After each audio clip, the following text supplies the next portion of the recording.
Live. Coming up on the DLS Stars podcast on this Tuesday, a Hockey Hall of Famer, a couple of Stanley Cup champs. They really don't need much introduction, but we'll do it anyway. Ed Belfour, Richard Matvichuk joining the show on DLS. Starts right now. Get ready, boys.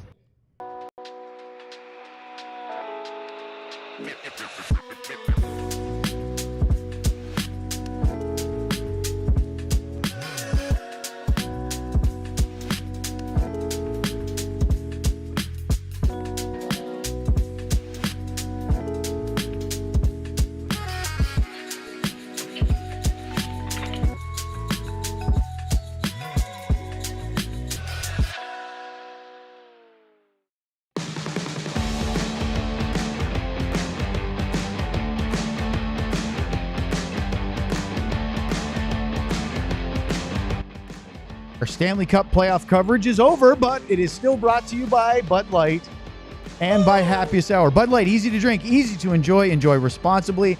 And by Happiest Hour, your home base and the best place to catch all your favorite sports. The ultimate spot with 50-plus beers and 40-plus TVs for all the big moments every single game day.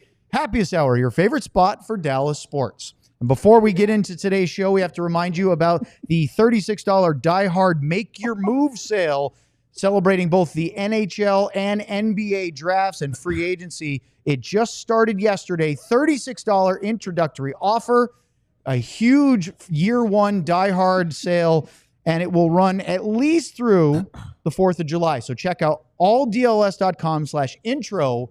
And if you're not already a Die Hard, scan that QR code and you can become a DLS diehard at a fantastic discount, and there are a bunch of benefits to that, and we'll get into that a little bit later. Go to alldls.com. Speaking of fun show, boy, we have a fun one today. We have Hockey Royalty in the house. While we're reading ads as over we're here. doing our ads. Eddie the Eagle himself, Ed Belfour, joining us live. Oh, by the way, Ed, that's Owen, and that's Sam. Well, I've actually met And Ed that's once Elijah. or twice before Hey, with you the gotta Stars, get but it's been a back and while. pull that mic up to you. You gotta know Luds how to work already the mics around sampled the Belfour spirits. Sam and Luds are here. And if this wasn't enough, which it clearly is, we also have, live on Come on, remote, Sam. I'm another having it. member Look of at the this, Chris 99 Matti Cup is. team, Richard Matvichuk, joining us live on remote. And apparently everybody's drinking, so I might as well have a little Belfour spirits. Hi, guys. I got nothing to do Luds? with this, huh? How you doing? I'm 'em up. doing Well, great. how about our guest over there? Everybody? This is Oh, Ed it smells Belfour. good. Eddie, That's thanks good, for coming. actually. That doesn't burn. And Matti, Eddie, Matti. Eddie, what happened to your hair? Smooth. What happened to your hair? Delicious. Or it could be the whiskey business that apparently we may have a new sponsor for. I mean, why not, right? Eddie comes armed. I know. Can we get a close up of things here or no? I don't We think can't do so. that. How close Okay. up? Well, I meant Trying to the get one this. with the Stanley Cup on it. Oh, there you go. There you go. There you go. That's the holy grail right there, Ed. I was telling these guys, Eddie is religious about, at least with Matti and I don't know if there's others, but Matti and I usually get the text message. Congrats, guys. It's been how many years or whatever it is. Matti, where are you at right now? In Chicago? Yeah, some bar in Chicago, drinking beer. Don't just forget about the text congrats. How about the 3:30 text that we get from Eddie every now and then? Pull it up to your mouth. There you go. Yeah. That's kind of, I remember this was years ago. Eddie, how long ago was it that, Matti, I don't even know if you know this, but how many years ago was it when you called me and you bought some land where I was living in Little Elm? How many years ago was that? I can barely Okay. hear Eddie. So he calls me up. We can hear you. We're working on it. Keep going. By the way, we're live, Matti. This is not recorded. It's live. Hey, buddy. Right, Kat? We're good?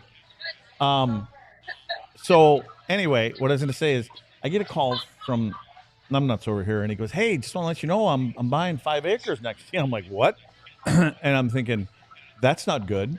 And he goes, I said, why are you over here? Because he was out like half hour yet further past me. And I said, why are you doing that?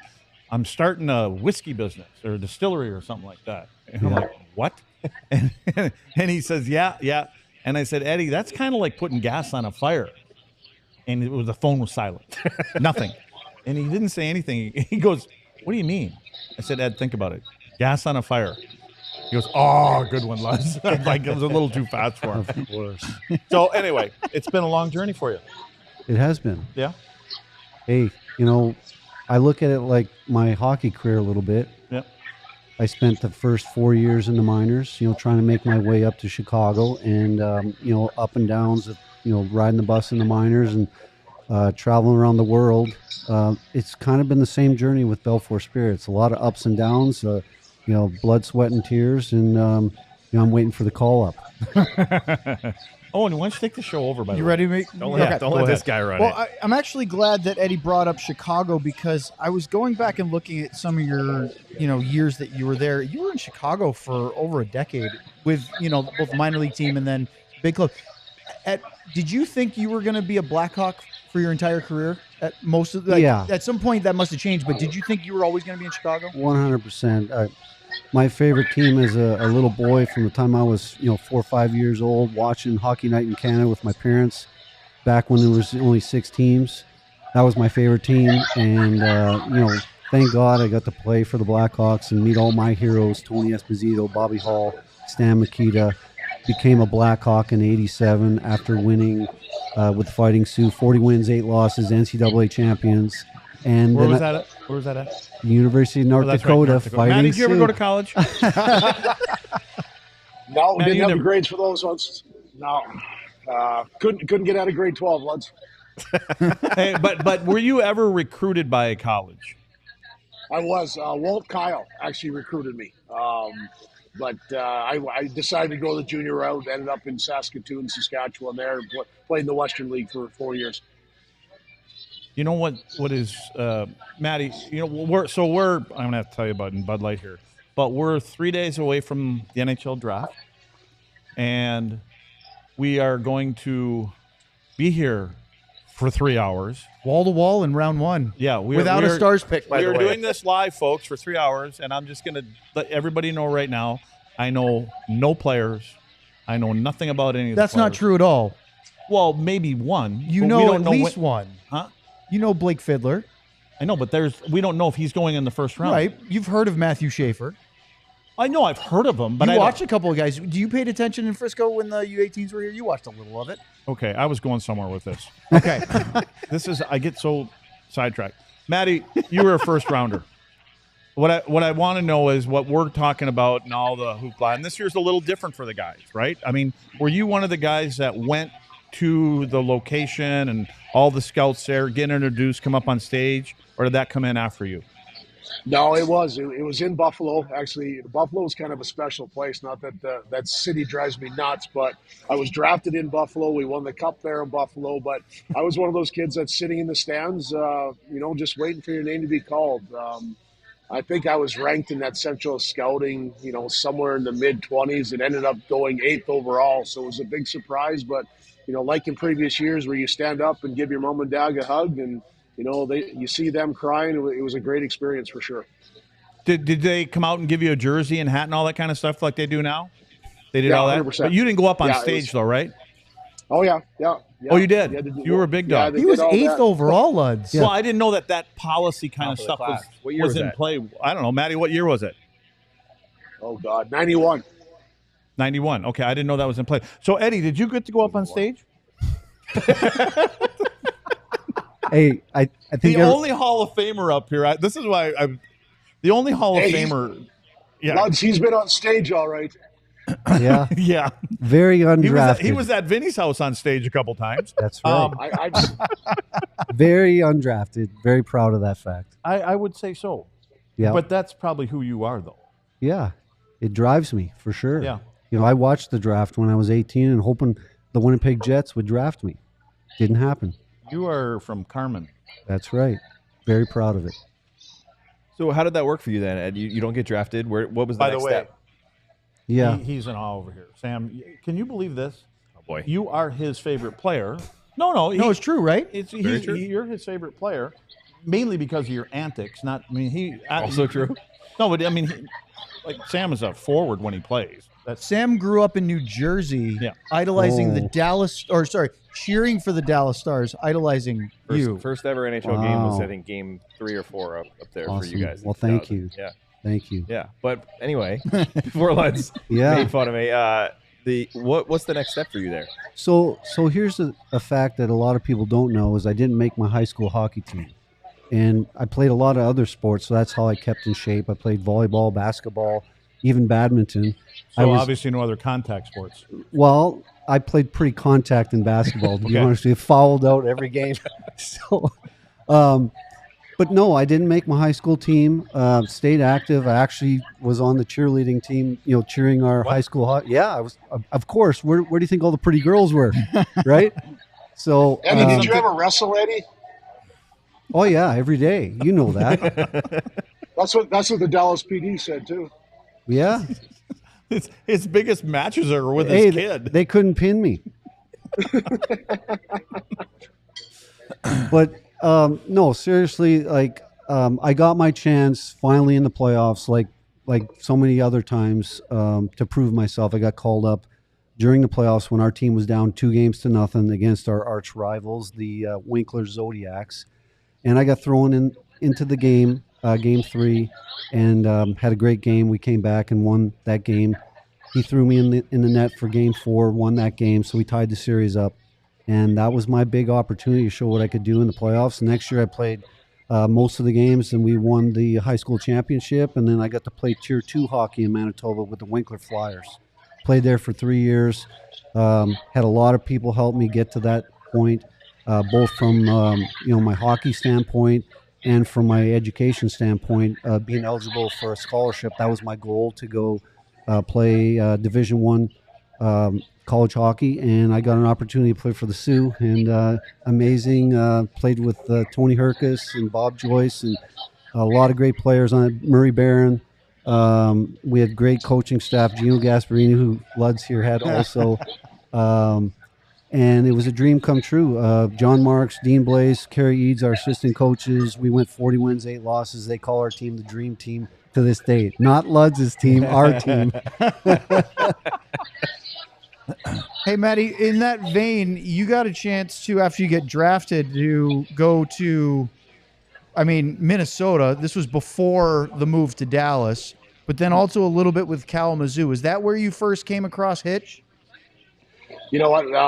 Yeah, my first year was in Minnesota. I think I played, 50 some odd games up. That's where the guy sitting next to you took me under his wing and kind of ran from there. And then my next year, I showed up at training camp, and I had a little arrogance. So Bob Gainey said he'd get rid of that and sent me down to the minors, where Ken Hitchcock was coaching. Little story, and I know Luds knows the story, is me and Hitch didn't see eye to eye.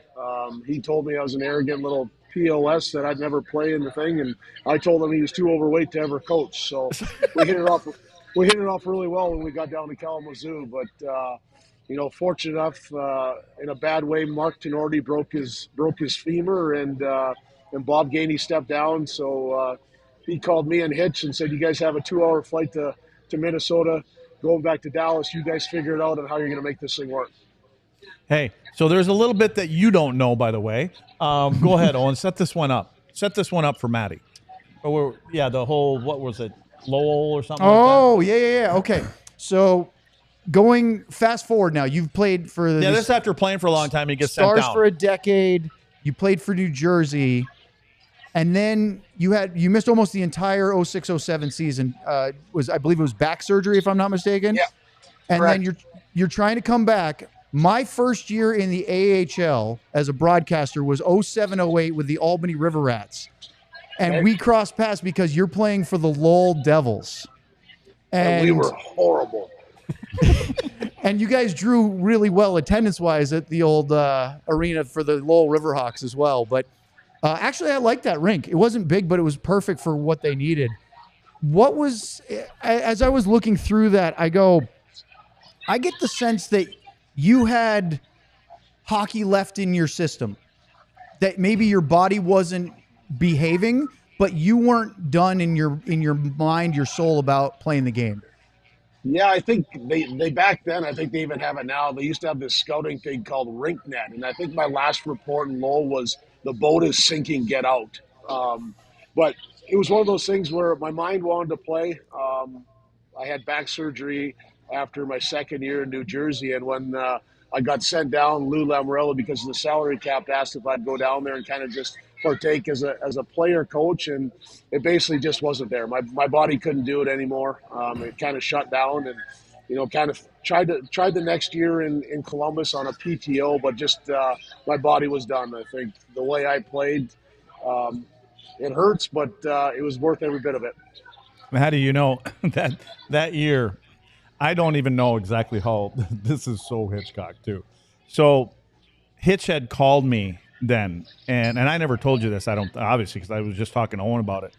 But Hitch called me up and was asking me how you were doing and stuff like that. And I said, I don't know how the hell he's doing. I have no clue. And he goes, well, I'm just wondering if he still wants to give it a shot. He goes, I'm the one that brought him into the league. I want to send him out of the league if he's not. So I don't, and that he was where? Columbus then? Columbus, maybe? yep. Yeah, it was in Columbus. Yeah, he was in Columbus. So, all right, we have a lot more with these two in a moment here on DLS with Eddie Belfour, Richard Matvichuk. We're not going anywhere, but you get to hear Luds do an ad read right now. Surprisingly enough, it's about alcohol, Ed. Good luck. It's not about the Belfour Spirit. But what's up, Stars fans? We are 3 days away from the NHL Draft, which we will be here live, as we just told you, for 3 hours with our knowledge about all these young kids. So we'll see if Jim Nill and his management staff can pull something off. Stars have no first-round pick, so we'll see what happens here. Enjoying the game, the draft. Should be a long ride that night, but it should be easy, right? What are you going to wear? Put on your favorite Stars jersey. Not sure what to serve your friends? That's even easier. Pick up some pizza and grab some Bud Light and stock up that fridge. It's going to be a long Friday night and into Saturday, by the way. I think we do an hour on Saturday. On Saturday, too. See, it's all just that easy. Just like Bud Light, which is always brewed with 4 simple ingredients for a clean, crisp taste. Bud Light, easy to drink, easy to enjoy. But remember, as up here, we do it responsibly. Just look at Ed's eyes. We do it responsibly. He wasn't drinking and driving all the way here. But remember, do it responsibly, Ed. That's a double. You heard me say that 3 times now. Bud Light Beer, St. Louis, Missouri. Did you switch? When there's a sponsor, I switch. We're going to talk about that later, but right now let's talk about game time. And you know what's crazy about game time? Because I didn't know this was going to work as well as it did, but Luds is a huge fan of the FIFA Club World Cup. That's right.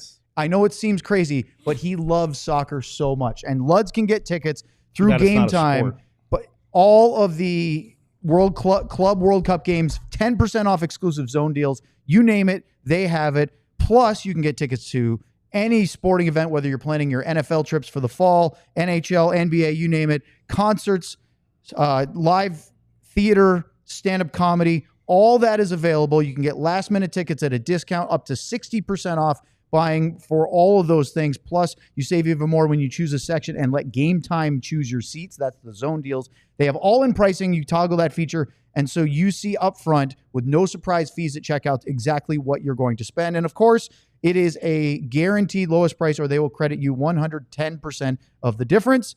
Sam, download the Game Time app today. Create an account. Use code DLS for $20 off your first purchase, because what time is it? Game time with Eddie Belfour. And Richard Matvichuk. All right. Yeah, we get that. We rehearsed this stuff. We rehearsed perfect. I want to ask our Hall of Famer here. Go ahead, Matty.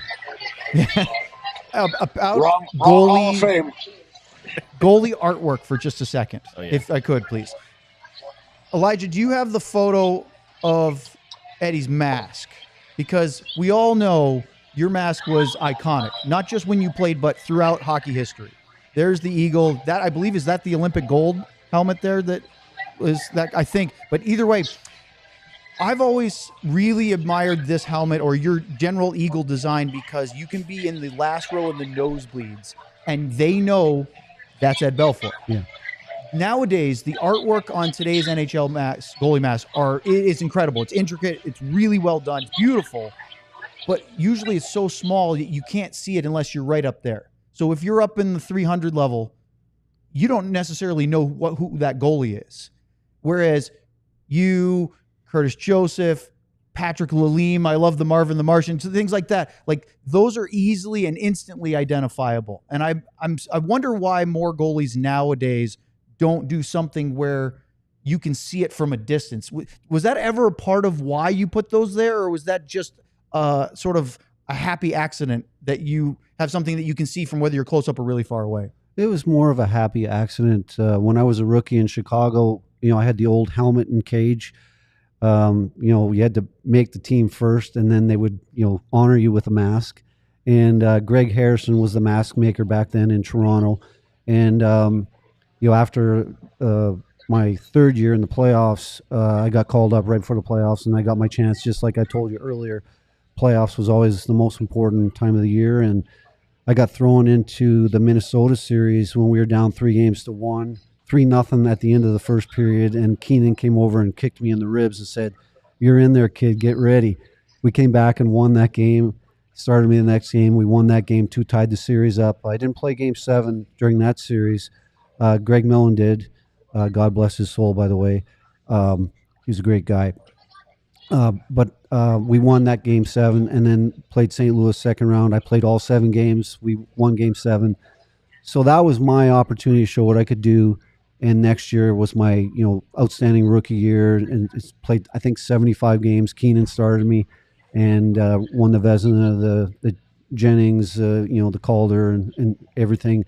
So during that summer, I got an opportunity to work with Greg Harrison and get a mask made for my rookie season. And he asked, what do you want? And I said, I want 2 mean-looking birds on the mask. And he chose the eagle. And it turned out phenomenal. And, Keenan started calling me Eddie the Eagle. So that's where it started.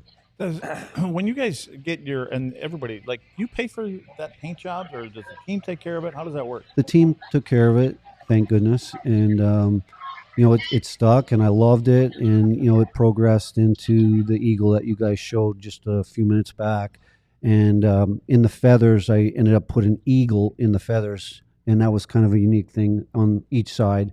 It's kind of hard to see, but when you see it up close, it does say eagle in the feathers. That's cool. Yeah, I think the team now, I think they do 2 a year. You get, I think that's what Jake told me. You get 2 a year from the team, and then some goalies have 10 a year, and they pay for it on their own, I'm guessing. But so Eddie, I played goalie until like 8th grade, on and off. But I was maybe 10 years old, and I found a street hockey goalie helmet that had an eagle on it. I don't know if it was for you, if it was just a coincidence. I wore that in a game, and I was kicked out of the game because it was a street hockey helmet that I was not supposed to be wearing. Yeah, you would not. Ice. It wouldn't have felt too good if you got hit in the head with that one. I tried to rep you. Yeah. No, that was a Bauer project, if I remember right. Cooper and Bauer. Okay, there you go. Yeah. Not because you bagged somebody in front of the net, or no, I didn't have the block. blocker. Can we talk about that since you brought it up? Okay, Marty the point. The blocker, the blocker for you was just such a symbol, and there's so many of them. You watch the 99 Cup videos. I used to always watch the 2000 video that they made for the Devils, one that had your series in there. How did that even come about that you started doing that? And was it a rule that you weren't allowed to? And were you warned that you weren't supposed to be doing that when you were throwing those? Well, back in the day, if you go and look at some of our games, we didn't have this idiotic trapezoid in the game.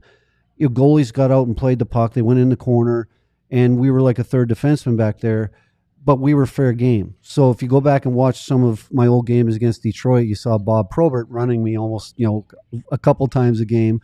And so you had to defend yourself. That was your crease. That was your area. When you went out of the net, you were free game. So you had to be tough. And, I used to whack guys in the side of the knees and the ankles and the blocker in the back of the neck and stuff like that. I remember getting Sandy McCarthy one time so good. And then I watched the video after the game, and I'm like, it's always picking on the wrong guys. Yeah, exactly. It's always the wrong guys. Doing it. Oh my gosh, did I get the wrong guy? But he wasn't thank going to do goodness it with Joe Sakic or anybody else. It was always the big tough guys. It was like, oh shit, here we go again. Yeah, no, my defensemen were always there for me. You guys were amazing.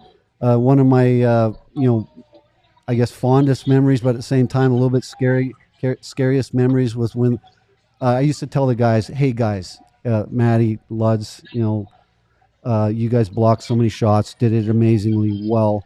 And I'd say, okay, boys, when Al McGinnis winds up, just please move out of the way. He shot the puck, arguably at 110 miles an hour. Didn't really know where it was going. He had this weird, curve on his stick. And I used to tell the guys, please just get out of the way. And of course, they would never do that. And Al winds up one game, and Luds gets stuck between me and Al, and full heater, high glove. And what does Luds do? He makes an unbelievable glove save with his hand. And I'm thinking, oh my God, his hand is going to be broken for sure. That's and it right there. I jumped on top of him, because he had the puck in his hand. It's stuck. Yeah. And I'm like, Luds, are you okay? Like, I'm thinking his fingers are going to be just in pieces. He's like, nope, no problem. He jumps up like nothing happened. And of course, after the game, he shared with me, he had this hole in his glove, and the puck, I think, stuck in the glove, right? So there was no padding. You blocked with the inside of your hand? Yeah, we used to, and Matti, I'm sure, I don't know, Matti, if you did the same thing. Like, we had holes in our gloves, and I would never let our trainers fix them. As a matter of fact, when we got our gloves, at least I did. You're talking about in the palm. In the palm of your hand. Grip stick? I would always have that liner that they have there and take it out right away and put the thinnest stuff in there that you can. Because my hands were as soft as silk, when I played. Very true. But what happened? Looks like Matti agrees with you, Luds. But what you do is you'd leave the holes in there. You leave the holes in there because your fingers could come out, and so you could grab on a guy's jersey easier instead of the your fingers and stuff like that. So, the best I could guys say, I remember Eddie looking at Luds and I forget where it is. I think we were in St. Louis, and it was a 5-on-3 against. And Eddie's like, guys, just stay out of the way. I've got this. And Luds looked at me and looked at Eddie and said, Matti and I got the bottom half. Eddie, you got the top. Figure it out. We're good to go. Yeah, I remember that. And see, he talks about Al McInnes, Matti, right? And there was a time, there was a face-off, and I don't remember. I don't know if it was a playoff game or not. and it was Al McInnes. I believe it was him. He's lined up in that slot area. And I don't know who was taking the face off, but you know what's happening. So before the referee or the linesman drops the puck, he skates out to me, and that's what he says to me. Luds, you take the bottom, I'll take the top. I'm thinking, wait a second. I thought we had a conversation here a few months ago about how we're blocking too many shots, want us to stay out of the way. So I always, to be totally honest with you, I always felt it was safer down laying on the ice, and because you're not standing up, bottom line is you're going to get hit with this much of your body. Than standing up. Just don't lead with your face. Well, you don't know where it's going to go. Yeah, you try to teach kids and players about blocking shots and things like that. It has to be instinct to start with, but you always have to, is the guy left-handed or right-handed, and that makes a difference on the way that you go down and stuff like that. Matti, do you have a shin pad story from Luds? Because it seems like everybody that knows him has something to say about his most famous of equipment. Yeah, it's interesting because I saw the podcast he did the other day with Spit and Chicklets, I think it was, and talking about his shin pads. And it's funny because I actually saw him try to cross over one day when they connected. I didn't know if he was still drunk in practice or it was because of his shin pads, but both. He was. Anyway, again, I think Luds will talk better. He did it for longer than I did, but when we blocked shots, we learned the hard way. When you got hit, you did something wrong. If it hurt, you did something wrong. And if you did it right, it didn't hurt. And, starting with Eddie and even a guy like Marty Brodeur, who I played with, these guys loved it until you actually miss it. And then when you miss it, it's like, oh shit, they're going to blame you. But Luds' shin pads, I think the best story that I've heard from him is when the Hall of Fame kept calling, and all of a sudden Lutz said, you get two of them, you get me and my shin pads, and they never called again. So we know how that works. That's the best one. I love that. I know. That was one way to get rid of them. My kids are a little upset about that now. We kind of have two Hall of Famers in here. We have Eddie and your shin pads. Should be. They're not there though. They're not there. They're in the garage. I'll see them in about 6 days from now when I get up to Wisconsin. Hopefully they're. You got to wear them on the show. All right, it's time for another Luds ad read, which we're all very excited for. Yes. We didn't get a Mando today, which is probably disappointing, but more with Ed Belfour and Richard Matvichuk here on DLS in just a moment. You'll notice there's a common theme on some of the things I got to read around here. Rugged Road is dedicated to creating innovative and durable outdoor gear for adventurers who demand the best. Their products are designed with the highest quality materials and craftsmanship, ensuring they perform in the toughest conditions. Whether you're on land or water, Rugged Road gear is built to accompany you on every adventure. One of the most unique features is its ability, this is the coolers we're talking about now, Ed, their ability to always float upright. Like it never tips over. Crafted to handle the toughest environments, their coolers are built to last. The coolers are guaranteed to keep their contents cool for, listen to this one, up to 7 days. Has anybody ever had around here beer in their coolers for more than a day? I wouldn't think so. I wouldn't think so. Perfect for a variety of outdoor activities, from fishing and tubing to camping and tailgating. The coolers are designed to meet the needs of every outdoor or sports enthusiast. So gear up for your next adventure with Rugged Road coolers. Reliable, durable, and built to be used. Rugged Road is your ultimate outdoor companion. Head over to ruggedroadoutdoors.com and use code DLLS for 10% off. Thanks, Luds. Let's talk about Shady Rays. You know that moment, the one where you realize you left your favorite pair of sunglasses at the beach or on the roof of your car, or maybe in your car and it got stolen out of your driveway, or at a gas station 3 states away? Well, I've been there too. Then I found Shady Rays, and it changed the game. These sunglasses are made for real life, seriously good-looking, polarized, durable, and not stupidly expensive. And here's the wild part. If you lose or break them, even on day one, Shady Rays will send you a brand new pair. No guilt trip, just replacements. So now you can actually wear your sunglasses like I do without fear on hikes, at concerts, on the boat, wherever. Shady Rays is eyewear that has your back. We've teamed up with Shady Rays to bring you an exclusive offer. You can head to shadyrays.com, use the code, and it's changed. We have a new code, DLLS35. Wow. Again, that's DLLS35 for 35% off polarized sunglasses. You can get them in any style or color. Try for yourself. The shades rated 5 stars by over 300,000 people. Can I ask a question before the Belfour spirits really start getting to me and I start talking nonsense? Before you start slurring? Yeah, I took Luds, I'm going to need a ride. 2 sips, I need a ride home for here. No, I want to go to the 99 team like we haven't already. But Matti, I'm curious for you. A lot of the talk around here is how Dallas can't get over the hump, right? They seem to have a great regular season, great first 2 rounds, similar result in the Western Conference Final. So for you guys in 99, what were those moments that you thought were the difference between a championship team and one that falls short? I just think it was our depth and our leadership. I think at the time I was still 26 or 27 years old, but, the leaders that we had, we signed Hully, we had Eddie, but you look back and we had guys like Ludwig, Keane, Carbonneau, guys that played important roles and won the Stanley Cup in Montreal, and even starting with Bob Gainey. Hitch put us in a situation to succeed, and we all know the stories about Hitch and his high squeaky voice and the things that he used to say to us. Where, to be honest with you, this leadership group, what we had with Luds and Carbo, Keener, Screwy, Hitch wasn't even a mention in the room. These guys took control of it, and we knew what we had to do. And the biggest thing that I learned playing with these guys and who they are is we would never let each other down. We had to do our job to make sure the guy next to us succeeded. And I think that's why we had team success. And, honestly, I think, unfortunately, we probably should have had 2 or 3 new cups. I think with the injury to Sador the next year, but previous to that, where we lost Nieuwendyk against Edmonton the year before, with this group that we had and the way Bob Gainey built this team, we probably should have had 2 or 3. Yeah, you know what, Matti?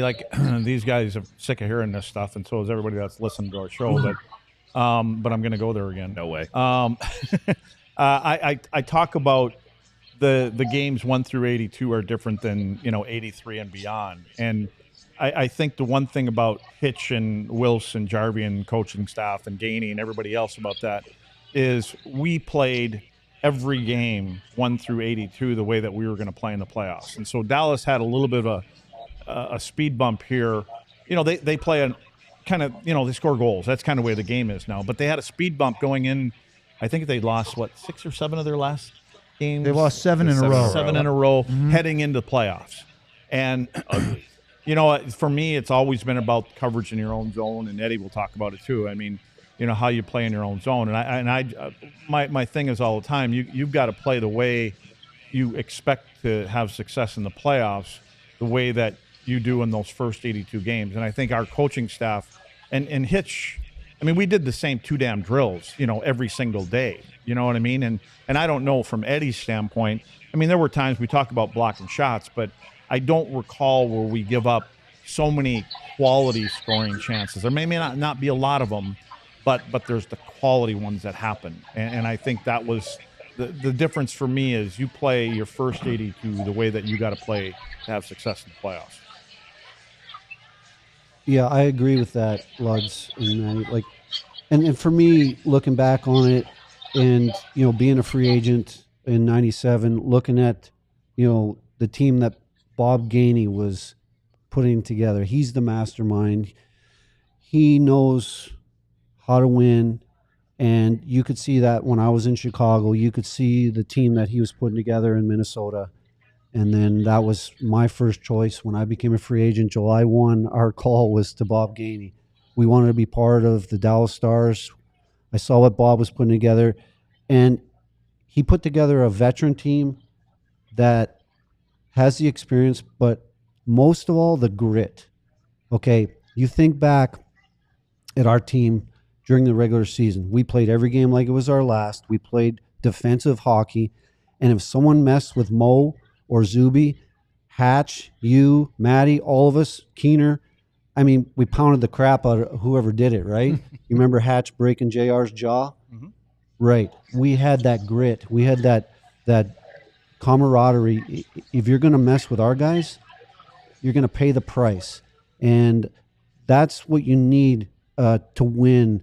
Come playoffs, it's another level, and you got to have that grit going through the playoffs to succeed and get to the Stanley Cup finals. And then, come finals, we had so much confidence. We had a great coaching staff. Bob was in that room every day with Hitch and Jarv and Wills, and they were a unit that stressed defense first. Yeah. I remember our first training camp when Bob got up and spoke.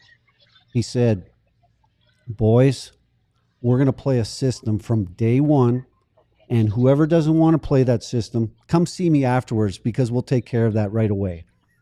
There were, Matti, you remember, we had little bonus rounds, right? And it was the 5-game segments or 10. I'm not sure what it was. 5, is that right? But and you had to get to like 4 or 5 different categories. And none of them had anything to do with goals for. None of them. I mean, it was about shots and saves and goals against and so it just kind of reinforced that whole concept. Yeah, it was all about team success. There wasn't one award or $1 given out for who scored the most. I think Eddie hit the nail on the head there. We played a style that you had to beat us. You had to go 200 feet. And, you think about the finals, even the last 2 years, you think about Edmonton being high flying. And then you listen to Maurice's, post games where he built 3 lines to shut those 2 down. And let's be honest, it doesn't matter what you do. The game hasn't changed. You have to pay a price to win. But the bottom line is goaltending and defense win championships. Yeah. And the players that we got, they were glue guys. Like it wasn't, you didn't go out and, grab these high end players. It was, They were good in their own right, and what it was, they fit into the puzzle that you're trying to build. So, Matti, I'm going to give you a hypothetical here. It's game. I don't even remember what game it was now, but against the Edmonton Oilers, you're a teammate. You're on the Dallas Stars. You see Roope Hintz get slashed. It was game 2. Game 2 by Darnell Nurse. He goes down in pain, has to get helped off the ice. No. Well, no, it was because it was at home. Yeah, it was game 2. Yep. What do you do if you're on the ice in that scenario? Well, I wasn't much of a fighter because I didn't have to because my partner was 6'5", 240 pounds. So, but I can tell you I was a dirty motherfucker. So he would have got a piece of wood, I can tell you that. I think I was known as the way I played, that I didn't take shit from anybody, but I didn't fight a lot. But I knew how to get in the dirty areas. I knew how to, get underneath someone's skin or get them where there's no padding, make sure they knew who we were. So do you seem like the perfect person to ask this question to. So do you see that aspect missing a little bit from this team? I know it's not the same as it was in 99, 2000, but Florida's still doing a lot of that stuff and winning championships because of it. Yeah, you look at Tkachuk. He does the right things, and I think that, I love the way they played. That game 7 was game 6 was real telltale of who the Florida Panthers are. And don't get me wrong, they have those dirty SOBs. You look at a guy like Marchand. Why did he succeed? Because let's be honest, he's an asshole. And for what he did in that series, he took it away from the star players such as I think McDavid only ended up 1 goal in the whole series where, it's those are games where you're not going to have the highlight reel, Mike Modano to Sergei Zubov to Brett Hull. It's about getting uglies with the Mike Keens, the Craig Ludwigs, your goalie in the net giving somebody a blocker or, a high stick between the thighs, as we know how that went with Detroit with Eddie. You got to get ugly. It takes ugly to win. Yeah, I agree 100%. Look at Sam Bennett. I mean, gritty, but still scored big goals. Conn Smythe winner. He reminds me of Bobby Clark back in the day. You guys may or may not remember the 72 Summit Series when Canada was playing the Russians for the first time, and we were being beaten badly, and Harlamov was their best player. What did Bobby Clark do? He says, boys, I'm going to take care of this. He goes out and breaks Harlamov's ankle, and Canada goes on to win. I mean, that's something that us, guys will never forget. And you got to have that grit. We had multiple guys like that on our cup winning team. Mike Keene being one of the toughest, pound for pound guys in the league. He didn't take any shit, and he scored huge goals, to lead us to that Stanley Cup. If you remember, he made some big plays, some big goals against Colorado. Mm-hmm.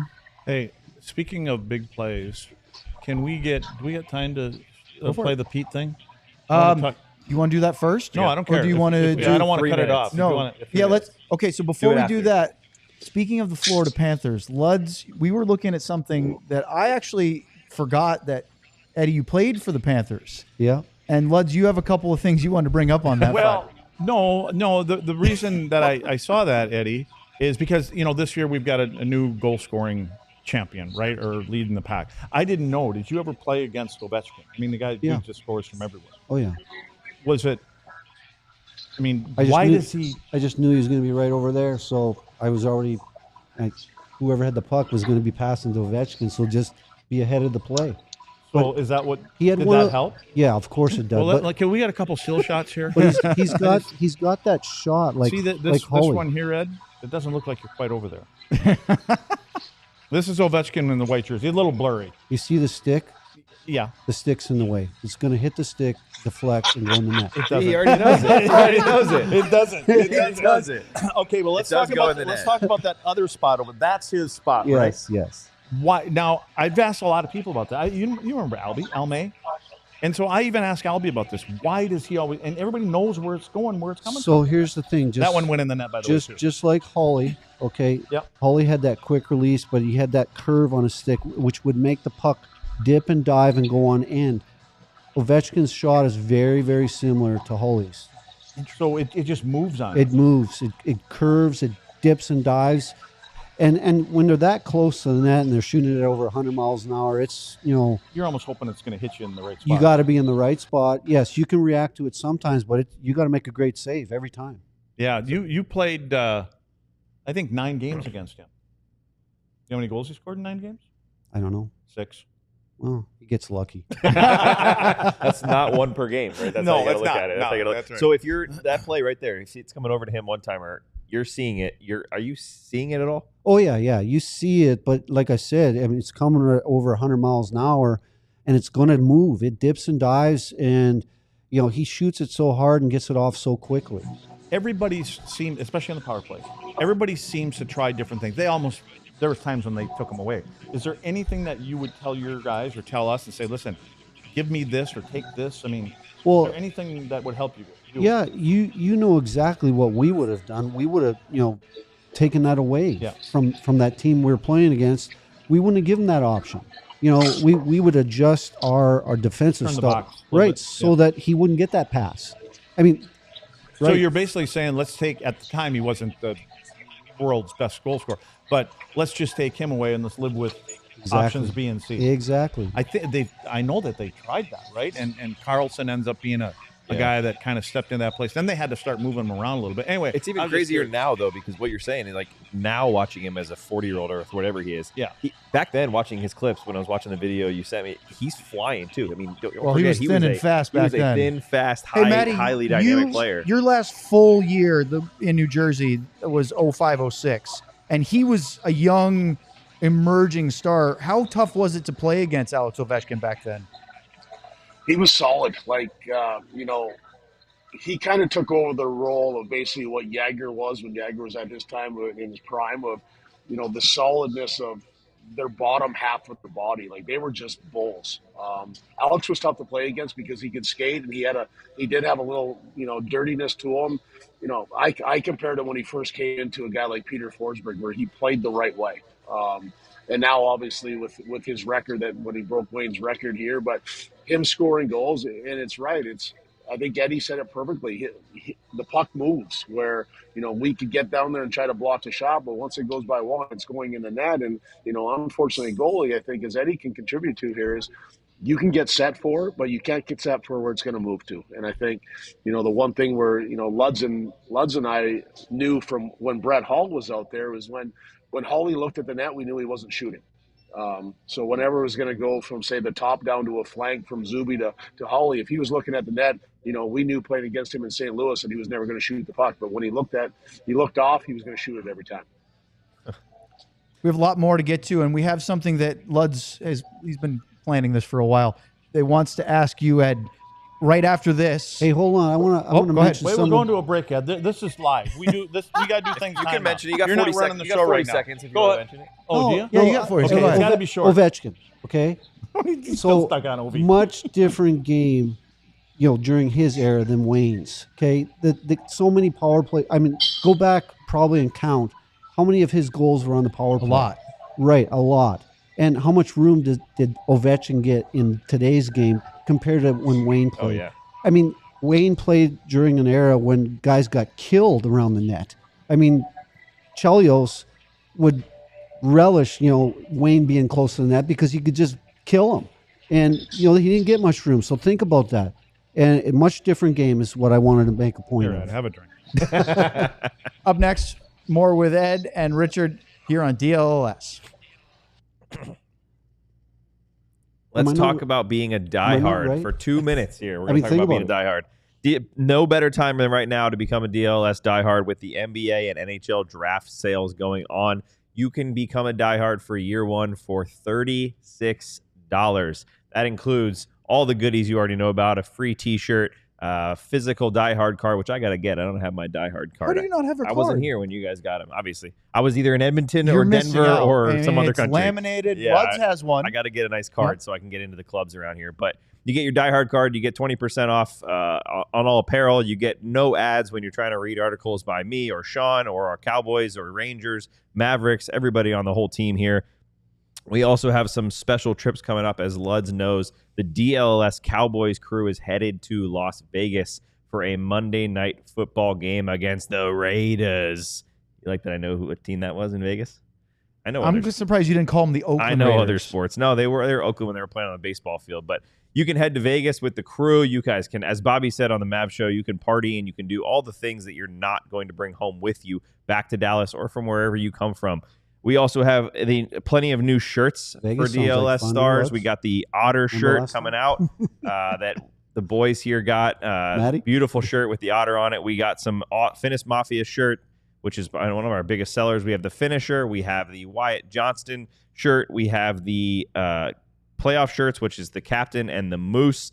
Plenty of things that you can sport to get ready for next year or the draft, free agency, development camp, whatever you want to talk about. There is plenty of stuff here for you. So become a diehard today, wherever you're going to go to get it at alldls.com/diehard, and you can join in. You also get the Discord, which is an awesome place that you can get plenty of awesome things. Chat about everything you want and get questions in. Don't when we forget have about writing, special Sam. guests. I talked about it.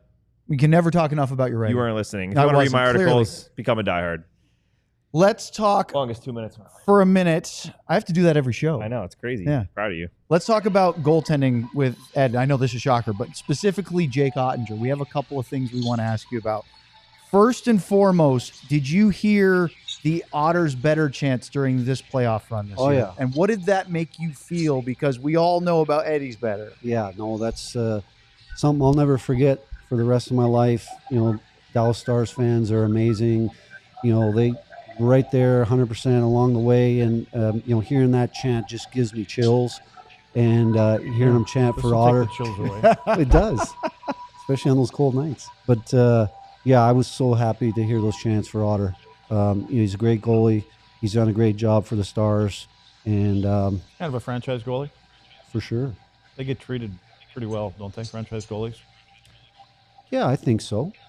That is a wonderful Ludwig segue. Well done. I thought you were going to set it up, but he's going to let me do it. Speaking of Jake Ottinger, some rather dramatic controversy at the end of the Edmonton series in the conference final, and it all stemmed from the Game 5 polling and these post-game comments from Pete DeBoer. Well, anytime you pull a goalie, there's the reasoning's always to try and spark your group. So that was the number one reason. We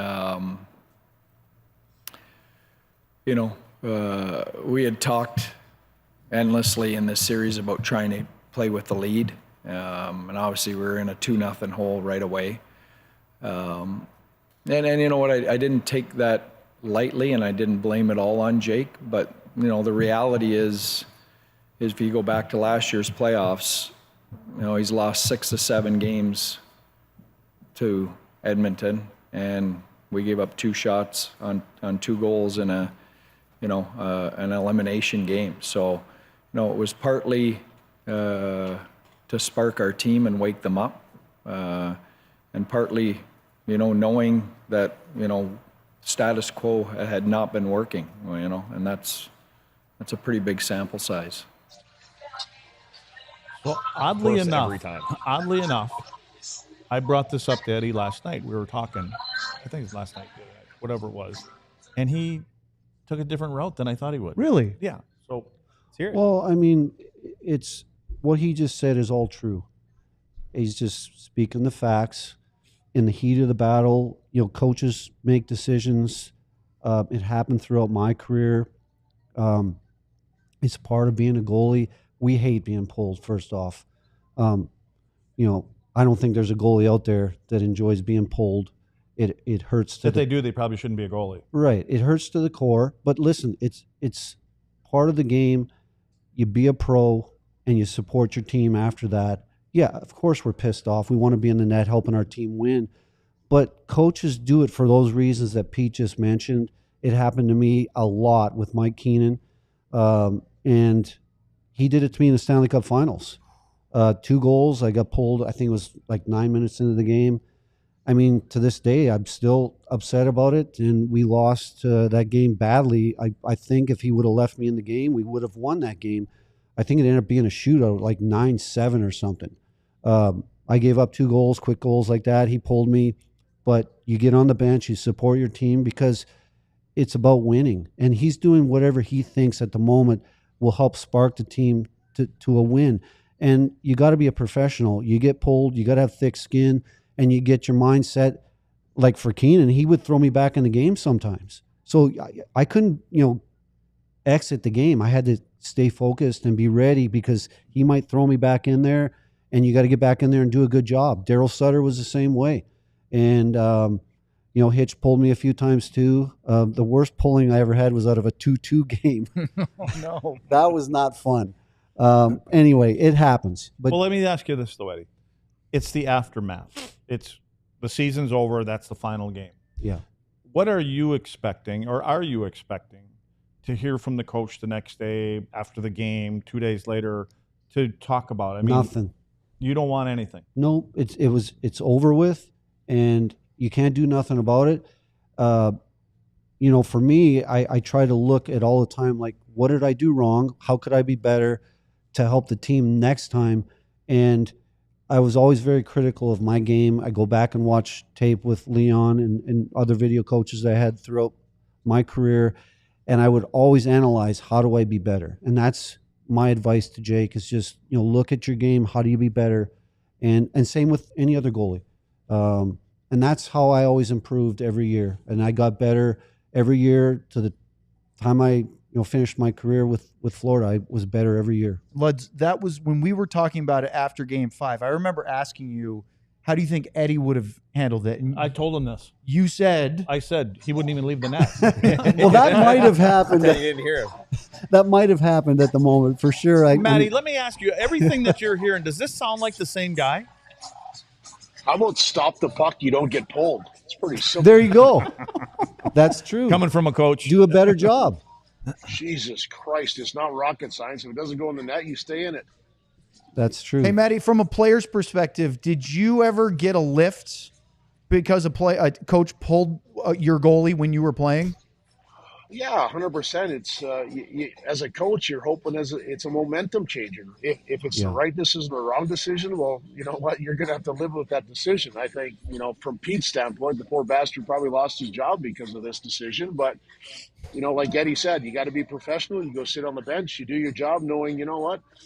If it's a 1-1 or a 2-2 game, you might be going back in. I think the old school days were, let's be honest, you don't stop the puck, you get pulled. If you stop the puck, you're still in there. So, unfortunately, I think the game's changed, and dealing with players is a lot different from what it used to be, where, the old days where kick someone in the ass to get you going is gone. I think it's accommodating and accompanying what we have to do nowadays as coaches is, try to keep everybody happy, unfortunately. Matti, I'm curious on that same realm. If you're a player on this team, you're a Lindell or someone on the leadership group, and you hear not only Jake gets pulled, but the goals were wide open players. Breakaways are in front of the net. Clearly not on Jake, right? Pete even admitted that. That's a systemic thing. Yeah, but then you hear Pete saying in the post game, pointing fingers and saying like, yes, Jake did lose 6 of 7 or whatever it was, but Pete has also been the coach for all those games and the team has lost. What is that reaction from you when you see the finger being pointed at a goalie who probably didn't deserve it? Yeah, I think our first reaction is probably, you know what, we just shit on this guy. Let's get our shit together and figure it out. It's not just the goalie's fault. There's many, many mistakes that happen before it even gets to the goalie. Hopefully your goalie's your last line of defense and makes a big save when needed to. But, there's so many breakdowns when you look at how they were going in and when they were going in. Unfortunately, for Jake and for the Dallas Stars is they were going in early and often. And it's not just all Jake's fault. Believe me, it's a combination of a bunch, and it's kind of like the old snowball effect. Once it started happening, it just kept happening. And, what Pete did was he tried to change it. Right or wrong, it is what it is. You can look in hindsight and say it's a good thing or a bad thing now, but you look at the Edmonton Oilers, who you're in the Stanley Cup Finals 2 years in a row, and you don't have a starting goaltender. So, let's be honest, championships start with goaltending. Hey, Matti, I want to ask you, in your career, do you remember a lot of the exit meetings, or even having exit meetings, going from coach to GM? Because I don't remember any, and I don't know if your career. I don't remember most of my career. I don't remember how I got here. I remember our exit meeting. It was at Vinny's. Yeah, exactly. Luds, I remember one exit meeting. It was myself, Mike Craig, and Darian Hatcher. Bob Gainey asked us to come up those stairs at the dreaded Valley Ranch Arena there, and we actually thought two of us, me and Mike Craig, were going to go play for Team Canada at the World Championships, and Darian was going to go to play for USA. That's what we thought walking in. And we walked in there, the three of us, and we sat down, and basically he asked us if we had a drinking problem. And that was the end of the exit meeting. Wow. Yeah, those are good exit meetings. I mean, it's just so much. I mean, we heard in Boston, that coach got relieved after it was told that he was going to be okay, and then something about the exit meetings here, and so I don't know. I don't remember it, Ed. I never had one. Yeah, I don't. But they're in control now. We'd like to thank everybody who joined on our television platforms. Make sure to like and subscribe here on the pod, and check out alldlls.com as we go into a little bit of overtime. And we still have some things to bring up. And Ed, from your Florida Panthers year, you had a good year there. You had a good year. You had a good couple of years in Toronto as well. I mean, as your career was aging, your stats and your results still were very, very good. It wasn't on the decline. In fact, this is a bit of a digression, but you actually set the Toronto Maple Leafs single-season franchise record for wins. Phenomenal year in 02-03. You had 37 wins in 62 games. It was tied by Andrew Raycroft in 06-07, but he played 10 more games than you did. And then Freddie Anderson got 38, broke it in a few years ago but he played 4 more games than you did. So I think you still... wins per games played. I think you're right there. But to the Florida Panthers thing, you play there. I believe was Alex Auld, your goalie partner, was there, and he got hurt a couple of times, and so you kind of took the ball and ran with it. When you see what Florida's done the last 2 years, back-to-back cups, because you played for them at a very different time in their franchise history, what does that make you feel? Oh, that was definitely nice to see. I enjoyed my time playing there. I unfortunately played 1 year there, but Mike Keenan brought me there.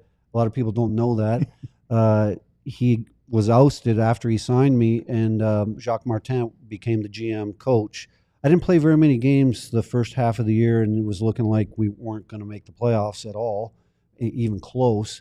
And Jacques came to me. He goes, "Ed, are you ready to play?" And I said, "I've been ready to play since the start of the season." And I think he played me almost, every game for the second half of the year. I think I played 28 games in a row. Hadn't done that since I was a rookie with Keenan. But we came within one game of making the playoffs. And I look back at that. I was very proud of that. I played 28 games in a row as a 42-year-old and came very close to making the playoffs and voted MVP by the fans. I wished I could have played there more. Didn't work out, but really enjoyed my time there. It was nice to see them win. Brian McCabe, one of my teammates, he's one of the scouts there. I was very happy for Brian last year and again this year. Always send him a note. Dale Talon, who basically built that team, great guy that I got to know in Chicago. He was instrumental in building those Stanley Cup teams in Chicago, so hats off to those guys. I might have just answered that question, but if you're the coach, Jeffrey Scully, coach of the Dallas Stars, how many games does Jake Ottinger play if you're choosing? Well, I'm a firm believer you got to play a lot. And your team gets, we talked a little bit about this earlier, your team gets used to playing in front of the goalie, the starter. And the backup goalie, they play a little different. And when you love your starter, the coach knows that. He feels it, and that's sometimes why a coach will pull the goalie, the starter, because he knows how much his team loves that starter. And they, look themselves in the mirror and they're pissed off at themselves. And a lot of times they do. They play harder, and they want to, make a better scenario for the starting goalie. I've seen it many times when I got pulled. The guys got pissed off, and they go just play harder, and they come back and win the game. Because that's what it's all about, is playing together as a team and winning as a team. And I'm a firm believer you can't have two guys. You got to have one guy that plays the majority of the games, 60 plus games. And, you don't want to overplay him where he's tired going into the playoffs. That's where it was good for me with Hitch and other coaches I had. I was playing a lot of games, but they would give me practices off. And the guys knew I needed that. the backup goal, the goalie came in, right? I remember. Yeah. Razor. That's right. And Matty, I don't know about you, but it just pissed me off even more. I couldn't even score on the announcer. Like the guy calling the games, you can't bring Razor in. And Razor, when you look at his stats, he sucked. I mean, it's like his goals against career is like something like 4.5. You know what I'm thinking? Are you kidding me? I can't. Like I told Hitch one day. I told Gainey too. I said, it's really ridiculous. Like, you got to do this now. I said, it's bad enough for me and my. You're saying it wasn't a confidence boost for you? It was just ridiculous. Like, and he had these skinny little pads and couldn't score on him either. Who was the actual backup that year? Roman Turek? It was a Turek. That's what it was. I couldn't remember the name. And he was awesome. Great partner, great goalie. He was a great supporter of mine. We were really good friends, and did his job, was a professional, and supported the team. He kept things. He had a good sense of humor, and you need a partner like that to have success. When you have a partner that's a little bit of a weasel, which happens at the NHL level, they want to be the guy, or they sometimes sabotage things. I hate seeing that. I've seen it a lot of times. That's why you got to have a number one guy, but your number two guy's got to be 100% supportive. Support the guy, support the number one guy, and that's when you have success as a team. Romy, after we had the cup and we took it to Vinny's house, we had something to do the next day. I don't remember what it was, and I get up at 9 o'clock in the morning. I know my twins had to get to school. I walked out of the bedroom. There's Romy sitting at the kitchen table having breakfast with my twins. Nobody, and they're looking at me. I didn't even know he was there. Apparently I brought him home, but because he had drove his car, he backed his car down the hill, and it was sitting down in the ditch.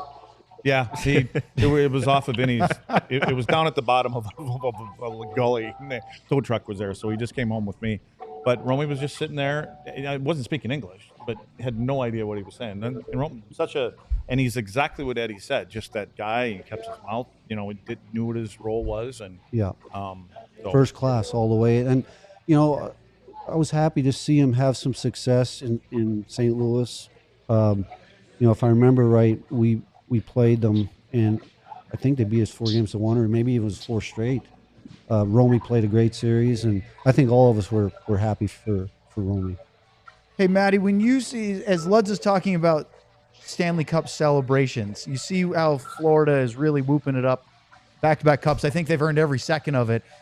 Does that bring back any memories, or are they all too fuzzy from what you guys did in '99? Well, it cost Luds and I a divorce.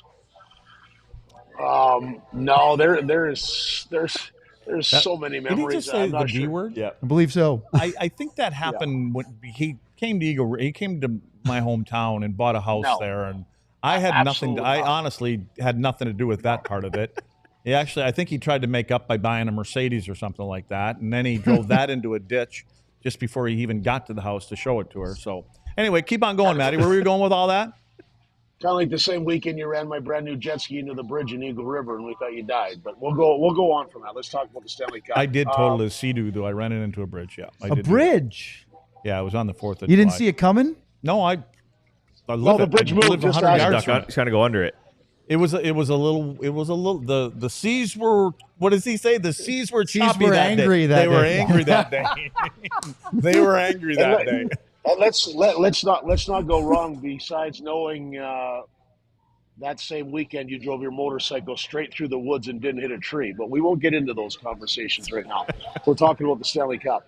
I can tell you the most memorable thing that I have, and I think Eddie and I have got the picture of it, is when we did win. The whole team went left, and I went right to Eddie. But more importantly, the other one was Luds didn't leave the bench. And those are the things that I really remember. Is I went and tackled Eddie, and thank God we collided midair.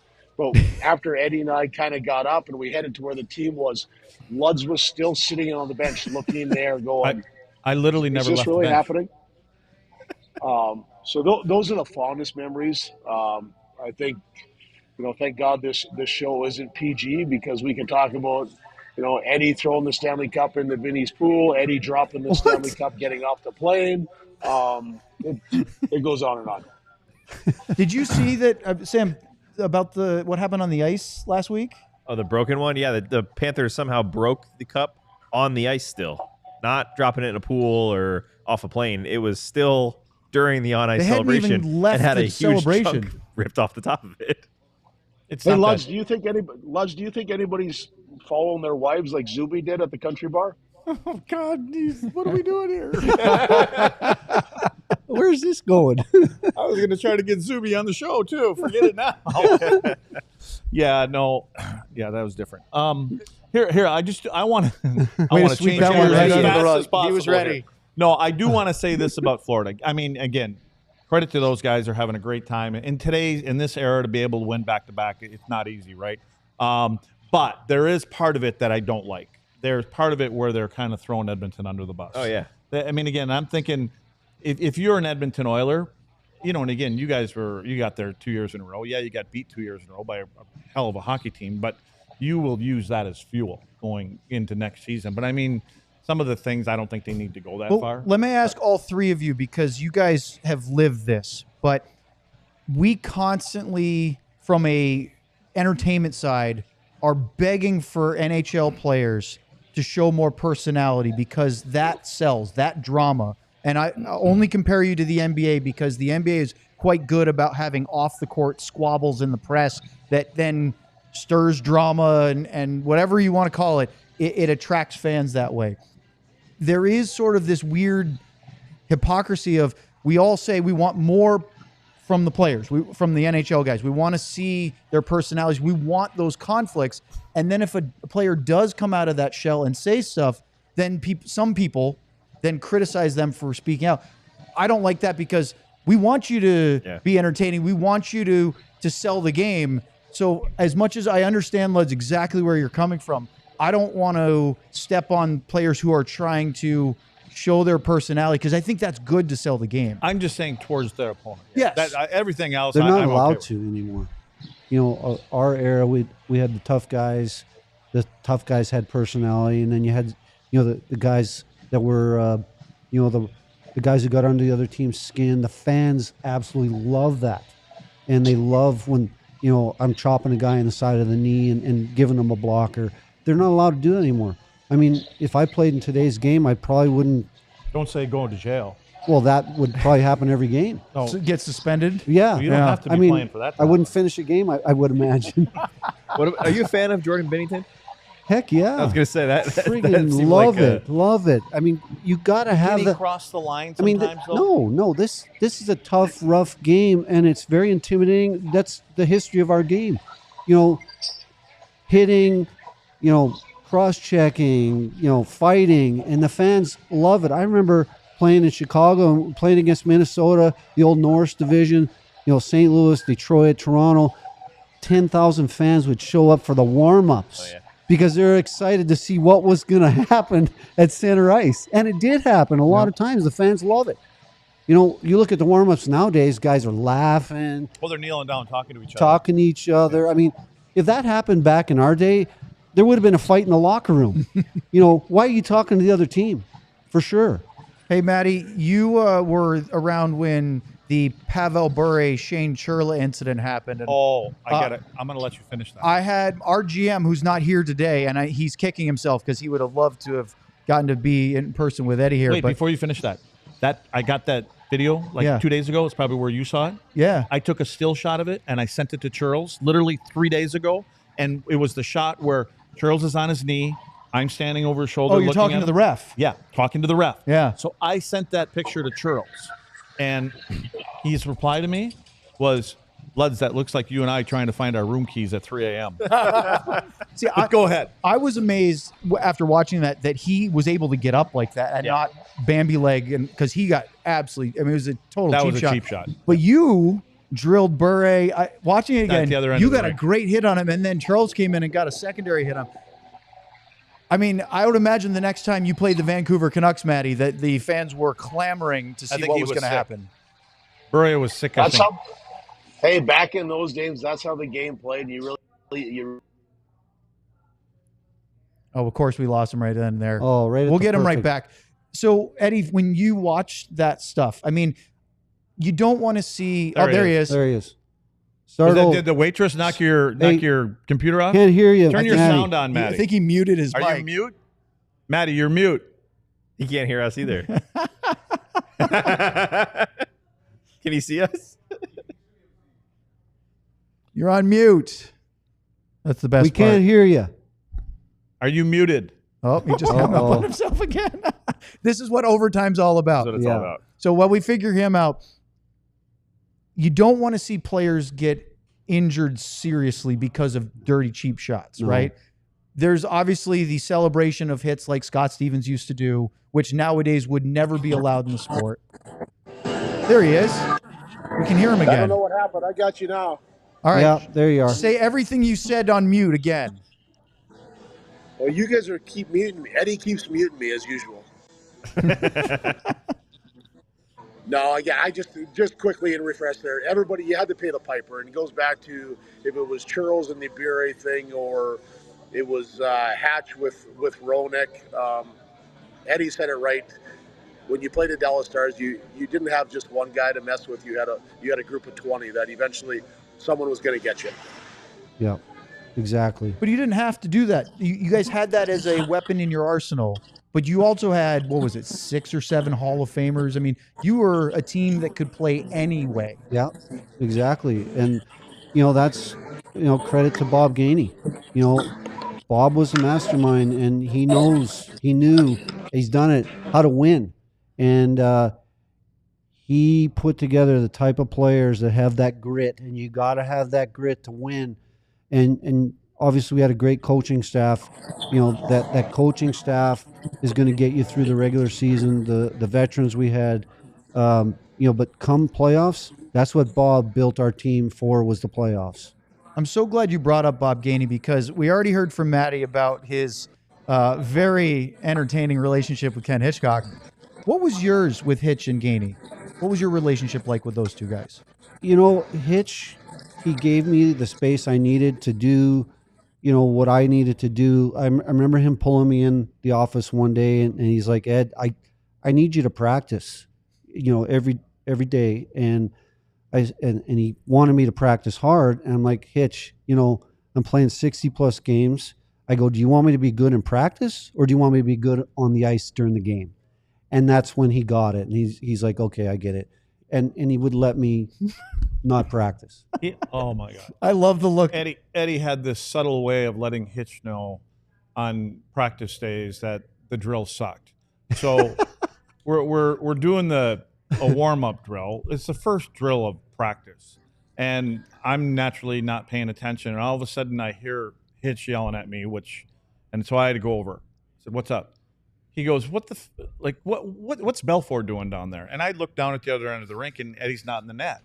He's in the corner stretching. And so he goes, "Go find out what's going on." So I skate down to the other end of the rink, and I lean over. I said, "Eddie, what's up?" He goes, "This drill sucks."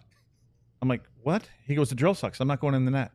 So I skate all the way down. Now remember, there's 20 other guys standing in two different corners watching Ludwig skate back and forth, which isn't a pretty sight to start with. So I skate all the way down to Hitch, and I said, "Hitch, he doesn't like the drill. Will you go down there and tell Eddie?"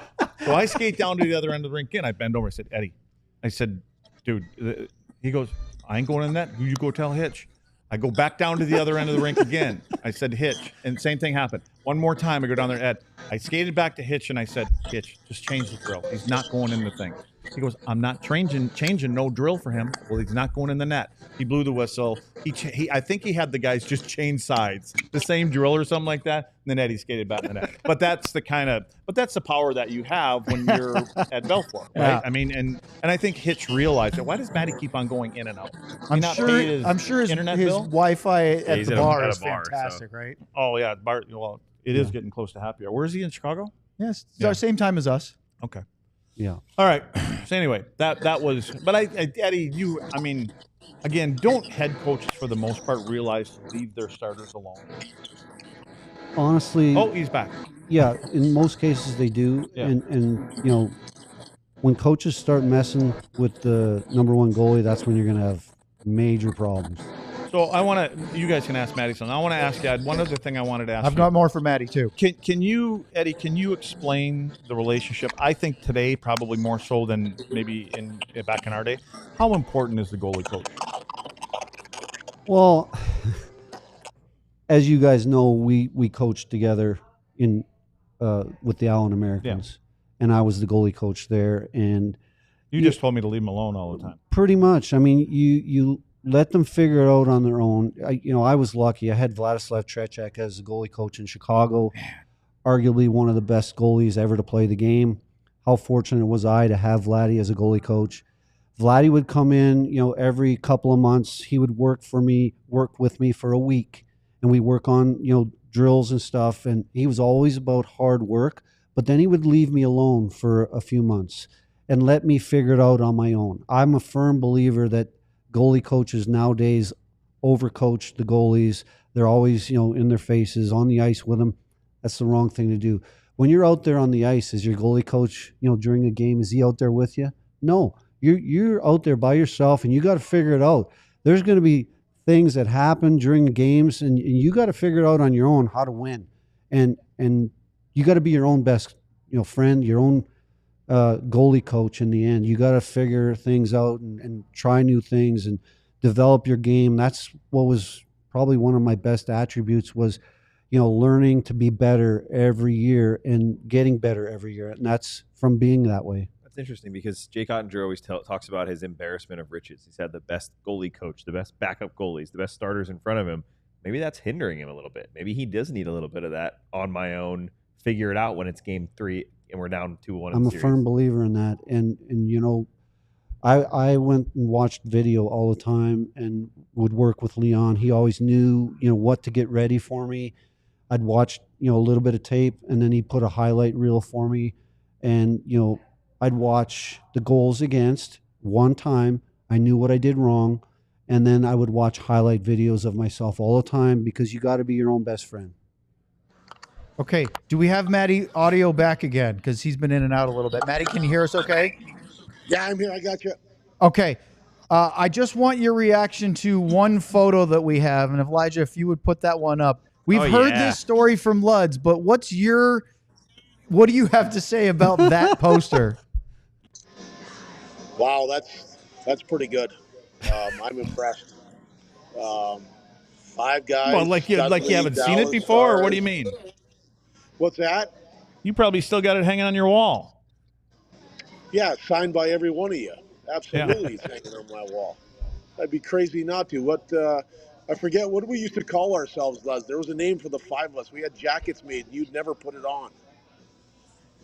I didn't know we had a team name. I did notice that Luds wasn't wearing the leather in this one. He's got the jean vest on. He had the assless chaps going. He was good to go.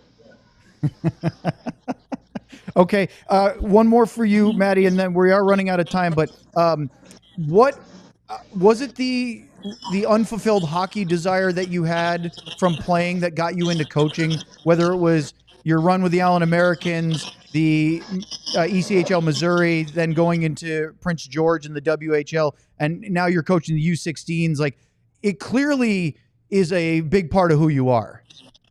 Yeah, it's for me. The bottom line is when I retired, I went up to Canada, and then Luds called me and said, come on down here and help me with the U18 team with him and Adam Robbins, and that's really where I fell in love with coaching. It was a chance for me to give back to all these kids what was given to me from experience, and I think Luds has said it best: is there's not one thing these kids can do or try to do that we haven't done. So, using our experience to, coach, from the Allen Americans to Missouri Mavericks to the Prince George Cougars, it's more about giving these kids the opportunity that was given to us, and that's why I still do it today. I think, Luds and I could be drinking beer at a bar, but the opportunity to sit on the ice with these kids and give them the opportunity every day to be on with us and knowing what we've done gives them the chance to succeed and get to the next level.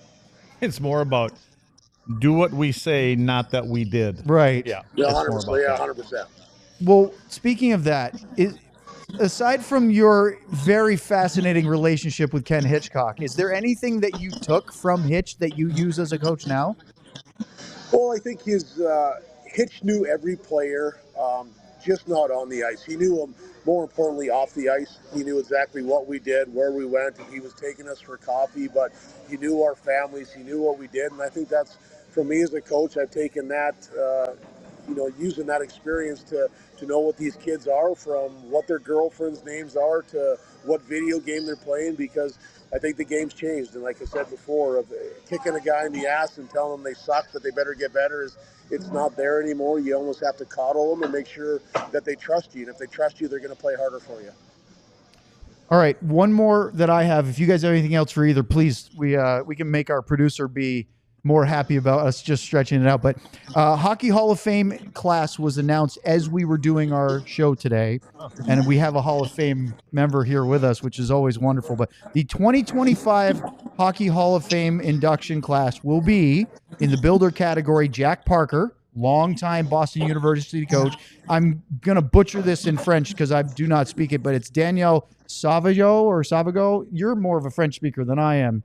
She's in the builder category. I apologize. I'm sure I butchered that. Jennifer Botterill, Brianna Decker, Zdeno Chara, Duncan Keith, Joe Thornton, no surprise there, and one that I think is long overdue, Alexander McGillney. Thoughts on any of the newest class of the Hockey Hall of Fame for anybody on the panel? That's the Hall of Famer. Well, I played with McGillney, so he was an amazing player in Toronto for us. Great guy.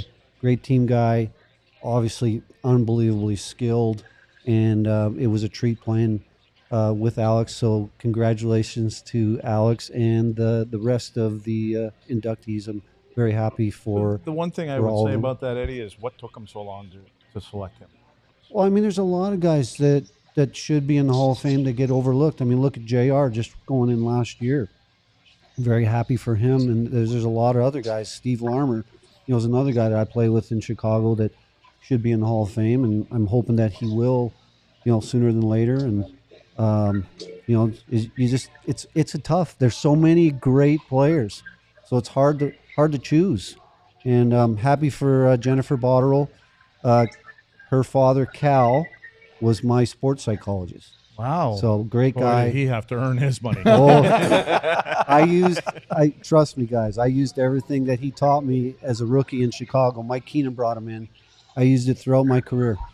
Hey, so since we're talking Hall of Fame and stuff, and I know I've asked you this before. I've asked Chelly and Mo. You've got a Stanley Cup Hall of Famer. Is one of them on a different level than the other? Well, it's a tough question, I know, but yeah, I mean, for me, ever since I was 4 years old, I wanted to win the Stanley Cup, and that was the ultimate for me. Winning it with you guys and hoisting the cup as a Dallas Star in '99. It brings tears to my eyes every time we talk about it and think back about. It might be the fumes from this thing. It might be those moments. Like Matti said, when Holly scored that goal. And I froze for probably the better part of 5 seconds, and like, did that really just happen? And it did. And then Matti's skating full speed, and I just started skating full speed. I mean, I think Matti's right. We met in midair at the blue line, and we rolled around on the ice, kissing one another. I think for the better part of 30 seconds, and then we were like, now. "Hey, maybe we better go down to the other end." Anyway, and you wonder why I was staying on the bench just watching you do it. Watching both sides. I mean, it was amazing winning the cup. So you're an anniversary kind of guy. Oh, yeah. It's 14 years now since you were part of the 2011 Hockey Hall of Fame class. Yeah. Do you remember where you were when you found out? Yeah, I think I was out for lunch here in Dallas. Oh, that was your whole career. And, it was... I mean, I didn't expect it because at that time, I think there were only 22 first ballot choices that went into the Hall of Fame, and I had no clue. And so I was a first balloter, and then what an unbelievable honor and a huge surprise. What did it mean in your induction day? I believe Luds was telling us that you had a lot of former teammates with you there. Yeah, I was very overwhelmed, to be honest with you. I had no clue what went on at the Hall of Fame weekend. And oh my gosh, like I saw teammates that I'd played with my first year in the minors showed up. And of course, there was a lot of drinking going on, a lot of celebrating. And the one thing that came as a surprise, you have months to get ready for it. And I had my speech all written out. That was probably going to take the better part of 25, 30 minutes to thank everybody, all the people that go back to your minor hockey days in Carmen. And then they tell us the day of the induction, by the way, you have 5 minutes up there on stage. I'm like, there's no way I'm going to be able to say all this in 5 minutes. So I threw the speech away, and you just try and do your best. And there were people that I forgot to talk about because you didn't have enough time. And that's the one thing I look back on. I wish I just would have read my speech. But by the way, we won't have to worry about that. Don't worry about it. No, we're not getting that call, Luds. No. And you did. I actually watched your Dallas Stars Hall of Fame speech. You were short, sweet, to the point, but you were wonderful. And Matti, when you see your ex-teammate getting those kind of accolades, and whether you're in person or not, does that feel like an extra badge or sort of a medal on your chest, knowing that you had a part to his team's success as well? Yeah, especially a guy like Eddie. Eddie wore his heart on his sleeve, and Eddie would do anything he could to make sure that every one of us succeeded. And it goes back to with the decor that we had with Eddie and Roman, that we were tight. We were a tight group, and when you see the acclimates, what Eddie has done in his career, and more importantly, who he is as a person. Like he said, for Luds and I can tell you, it brings tears to our eyes knowing we love for guys to have success, and especially that we can call guys like Eddie and Luds our best friends. Winning never changes anything. What it does is brings families together, and I can be honest that those two guys are two of my best friends, and I couldn't be more happy to be here and to see Eddie doing what he's doing, and Luds having the success that he's having. It brings a tear to my eye. We're kind of obligated to say that because Eddie got us watches Eddie got us nice watches just the D-men. The D-men. Was that Stanley Cup watches? Yeah. Oh. Yeah. Because he won a couple Vezinas.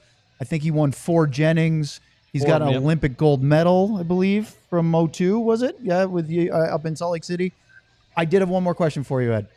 When's the last time? Because I know you are a avid hockey player to this day.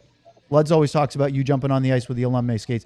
When's the last time you put on goalie pads and actually stop pucks? That was my last pro game in Sweden. And that was 07, 08? It would have been... range? Yeah, 07, 08. Yep. And I was with Leksand Stars. And still remember the game. We were down 3-0 after the first period. And their playoffs are a little different there. It's a round-robin tournament. And there was nothing for us. We were already out of the tournament. We lost the game right before that game, 1-0. So that put us out of the contention. But we were down 3-0, and coach came in and just started screaming his head off at us. And everything was on the line for the team we were playing against, Malmo. They needed to win, beat us to go up to the main league back then, which is now called the Swedish Hockey League. Yep. And so he came in and started screaming at us. I'm like, where was that last game? That's what we needed, the last game. Anyway, we came back and won 7-3. Whoa. And I felt so bad for the other team, but that was the last time. You crushed their promotion hopes. Yes. I mean, a lot of goalies are like that, though. When they are done playing pro, they don't want to put the pads on again. Yeah. And Eddie was going to put them on today. Yeah. That's what I heard. Right. We needed the net in the studio with a Chiefs jersey. I mean, that's one of my favorite scenes at the beginning of Slapshot. That would be fun. We got to do that sometime. We'll do it. We are getting you guys have gone way too long, but do you want to end with a reminder about the deal you had with Jim Nill about the float? Oh, yeah, I told them all. Yeah, Jim had finally committed that, when these guys get their act together, we've got an alumni float here for the parade. So they're getting close. But the thing is we got to make sure that wasn't for just this year. Yeah. You know what I mean? Got to make sure we'll get Jim back on again this fall. Perpetuity, yep. I believe is the phrase. So Matty's so upset. We'll get the band back together again. Well, I know our float will be more fun than any other float. You want to talk about entertainment, I don't know how long right? anybody's going to be on it. But. All right. Well, Matty's back just in time for us to wrap up. But Richard Matvichuk, Ed Belfour, I can't say thank you enough to both of you guys. It's an honor to share the show with you guys. Matty, if you're in Dallas, come by and sit with Luds. We'll give you the mic and let you go. He's going to be here in October. It would be wonderful for you to come in studio with us. But thank you. Come in a week early. early. Wi-Fi, thank you so much for joining us today. Well, guys, thanks for all the opportunity. Luds, Eddie, love you. And when I'm in Dallas, I'll be hitting you up for sure. And go right home now. Yeah. Get out of there, get in your Uber, and go right back to your hotel room. Love you too, Matty. I'm responsible. Good seeing you. I got an Uber waiting for me, and I got to go coach again. So good luck, boys. Miss you. Have fun. Thanks, Matty. Thanks, Miss Matty. you too, brother. Eddie, do you want to say anything about Belfour Spirits before we sign off? If you haven't seen it. If you haven't seen it already. Yeah, no, of course. Thank you to all my fans who support Belfour Spirits, and coming out with a couple new products here in the next month, and look forward to the next bottle signing, either at a Specs or Total Wine. Come out and see me. Thank you very much. He is the first Hockey Hall of Famer, because Razor hasn't been inducted yet, to be in our studio. Razor's in the Hall of Fame. He's going to be this year as the Foster Hewitt. Get any bigger. Well, that's great. Glad to hear that. Eddie, thank you so much. Yeah, thanks, Eddie. Thanks for having me, guys. The Eagle, Ed Belfour, alongside Craig Ludwig, whose shin pads should be in the Hall of Fame, but they didn't agree to his terms. And, of course, for Sam Nessler and our producer, Elijah Smith. And thank you to Richard Matvichuk. I'm Owen Newkirk. Don't forget, we're back here tomorrow, 2 o'clock Central Time. Big thank you to Happiest Hour and Bud Light. Elijah's not ready. Wait, I almost forgot the Super Chat. By the way, Robert Tiffin will be on the show tomorrow in studio. Ken Murphy. Luds, you want to give us a bing bong? Bing bong. Super Chat, let's see. That's a Kyle Capo Bianco in the year after the Cup. It's an Eddie. Well, of course. It's a Belfour today. We have the 99/14. Good catch. Never miss a show. Love the Stars coverage, boys. It was definitely a Belfour. Yeah. What? Had to be. They say we're gonna wrap. Ed, why 20?